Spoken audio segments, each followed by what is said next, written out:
Hello everyone, and welcome to Session 0 of our new and upcoming Monster of the Week game. In this session, we're going to be going over the tone, a few special custom rules we're adding, and our 3-player characters. Let's go ahead and begin with Margot. Hi, I'm Margot. She, her. I'm the initiate forever and ever, even though I was raised by this dumb organization. My magic is no limits. That means I can basically push my physical capabilities to the max, assuming I roll lucky. I am experienced. I will probably roll very well and will take forever to level up, even though I have a skill already picked out. It's going to be awesome. Other than that, Margot is just kind of a badass who has an unfortunate history of chopping off arms. I do like my sword, and I like my sniper rifle, and yeah, that's me. Excellent. For reference, Margot has been featured in one of our sessions prior. We're retconning a few little things, which I'll go over in just a bit, but she is still the same person. And for a new character, but not a new player, we have Jay. Hello, I'll be playing Jay, also known as James Newcastle. Jay he's an older man, he's in his middle ages, he's hasn't had the most pleasant of life, most of it in petty crime, and he has decided to, turn over a new leaf, I guess. He likes racing and driving and stealing, and that is also his job in the organization, where he mostly picks people off, drives people to places, and go to locations he's not supposed to. His ability is quid pro quo, where he makes a deal with a entity who he is bonded to gain maybe a little bit of information at a cost. Jay is kind of like a modern-day roughhouse Robin Hood character. He has a soft spot for children and the foster system where he grew up. He likes to donate to them, and he likes living a usually calm life with a little bit of adrenaline mixed in every once in a while.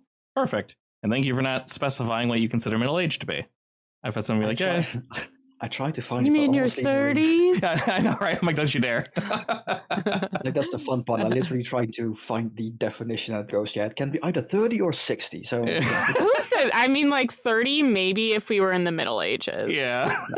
For reference, he is like in his late 30s, early 40s. Perfect. Love it. Love it. I think I specified. But we're going to keep that on the down low. Yeah. I mean, have you seen how he looks? I need to see it closer. Yeah, not close up. He looks a bit younger than early 40s, but I indeed can say. He has a bit of gray hair. I dig. He looks dope. And for our final agent, we have Jesse Carson. I am playing Jesse Carson. He, him, are his pronouns. I mean, he actually hates being called Jesse. He only ever introduces himself as Carson. So it's a secret that his name is Jesse, except to the GM. He is basically a supremely normal guy in a world of supernatural things. He's just a dude. He doesn't have any magical power. He was originally like a fence type character where he was kind of plays the both sides. He's a smooth talker, silver-tongued kind of guy. Always thinks that he can talk his way out of a situation. Unofficially, he's a consultant for the same company that the rest of them are involved in. But officially, he runs a bar with a bunch of people, and he's like the guy who owns it. Yeah, I guess that's pretty much it. Excellent. And then also to clarify, let me actually change the name of your token then to Carson. Does anyone, so no one calls you Carson, right? Sorry, Jesse. Everyone calls you Carson? Correct, except for this one person that's in my crew. Perfect. So if you ever want to play her, she is the only person who calls him Jesse.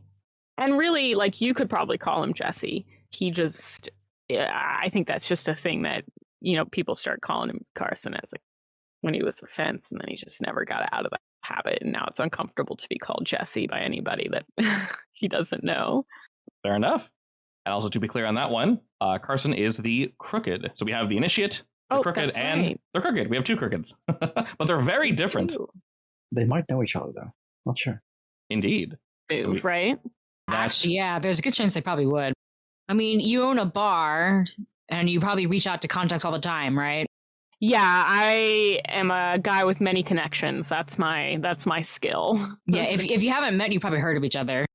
Yeah, no, he has I think one of the things that he has as part of his special skill set is that he is really familiar with the area and the locals. Oh, I'm actually So planning on getting that on a level up. he always has somebody that he knows who, if he doesn't know them directly, he at least knows somebody who knows them. Do you know what I mean? Oh yeah, definitely. I know a guy who knows a guy. Yeah. Exactly. That's his motto. I know a guy who knows a guy. Love it. In that case, because Jay has another name, he goes by Blue Jay for Oh. the criminal network. Oh, he would definitely know. Very or at least nice. know a guy who knows a guy. You He's said his name retired. was Blue Jay? Blue Jay, yeah. Is his calling card, I guess. Okay. I'm going to. Oh, he has retired, so you know. Carson will remember this. Where are my notes? Alrighty, and now we shall go over some of the rules that we're changing. Not too many, more so just laying some ground rules and such for the way we're going to be playing out this campaign. First and foremost, unlike our first playthrough, we're going for a much more grounded campaign, very similar to Delta Green if you've played that before. Because of this, we're not going to be using certain playbooks or moves because they do not fit the tone for our game. One of those moves, obviously, is going to be casually using magic. It will still exist, but it's going to be a little more dangerous and complicated. And we can go more into that when we actually hit the field. So magic does exist, and the agents know it exists, but it's not something you would casually whip out. Also, because we're planning on playing a longer-term campaign, it's going to cost twice as much experience to gain a new skill or ability. We're still going to give out experience in the same way, and also, when people do really cool shit, I will probably throw experience their way. That should help a wee bit. We're also rephrasing the move manipulate someone to just convince, because sometimes you're just trying to talk to an ally, or you're trying to talk to someone who's scared, and you're not trying to manipulate them, you just want to get an answer. For the most part, for Investigate a Mystery, we're going to be using the flexible option found in the Tome of Mysteries, and something that we are wholly testing, so we can adjust and see as the game plays out, but so far, tinkering with it, it's worked pretty well so far. We're going to be adding 3 clocks for each character. These are inspired by Blades in the Dark, if you played it before, and they're used to keep track of stress and corruption. Because of this, we've added 2 new moves. The first one is called Keep It Together, and that's used to keep track of stress for each agent. The other move, Bring It Together, will reduce stress. So if they're doing a stress roll, they're rolling to keep it together. Whether it be through cool, or the thing they're seeing is so ungodly, we're rolling plus weird. Bring It Together can be other stats, like charm, you're talking to a family member, petting your dog, maybe you do something really weird to relieve stress. I won't judge, it's up to the characters. The very first clock, it's going to have 6 wedges. It'll be for general stress, and when maxed out, will trigger a panic reaction. The second clock also has 6 wedges. This one's used to keep track of the PC's emotional state. When that clock fills up, the PC will succumb to a negative character trait, such as with Margot, hers is agitated. When that clock fills, it will stay full, her tough will go up 1, and her charm will go down 1 until she can find time to relieve stress. Because I'm a moody bitch. That's a nice way to say it. The final clock is a bit more mysterious, if you will. It's going to have 8 wedges and will keep track of corruption. I won't go into too much detail because this is just used for special circumstances, whether our agents decide to dive into weird magic, or they touch a few too many artifacts they shouldn't be palming. To go back to the panic reaction, this has been used for other folk, and we're kind of yoinking it because I love the idea. Every character has the same panic reaction to their general stress clock: flight, fight, or freeze. Everybody has already numbered these. When that stress clock is maxed out, it will instantly be reduced to 0. The player will then roll a d6. The agent will react based off of what they rolled. If they roll a 6, 5, or 4, they will react with their most common reaction, which for this example we'll say is flight.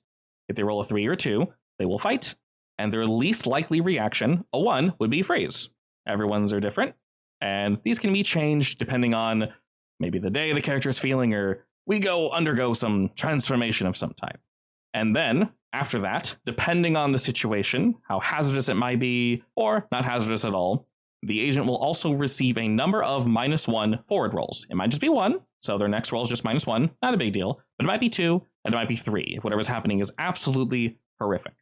And essentially, that's it. We're playing Monster of the Week. Essentially, rules as written, except those few other little pieces of spice that I decided to add.